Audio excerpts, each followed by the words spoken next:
Before independence, before democracy, there was a woman. Her voice shook the palace. Her army wore no uniforms. And their weapon? Protest. This is the story of how Funmilayo Ransome-Kuti and thousands of women rose up against injustice in Abeokuta. This is the revolt they tried to silence.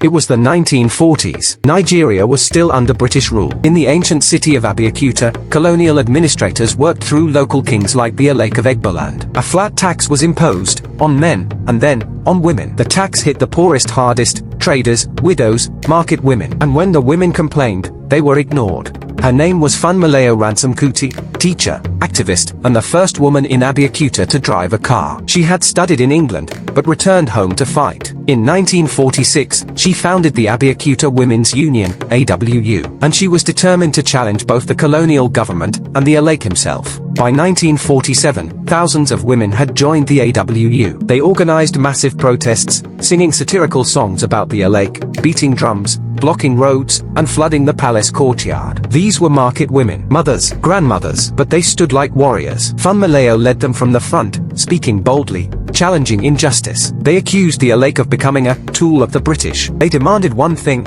abolish the tax on women. The protests rocked the foundations of Abeokuta's political structure. Colonial officers were stunned. The Alake, humiliated by the women's songs and slogans, was forced to abdicate the throne in 1949. Funmilayo had done the unthinkable. She led women to dismantle a king's authority without bloodshed. The Abeokuta Women's Revolt inspired women across Nigeria. Funmilayo went on to become one of Nigeria's leading voices for women's rights, education, and democracy. She mentored youth, stood against military rule, and became known as the Lioness of Lisabi. And yes, she was also the mother of Fela Kuti. These women were not silent. They marched so that generations after them could speak. This was the Abeokuta Women's Revolt. This was Funmilayo Ransome-Kuti. This was Nigeria's first feminist revolution.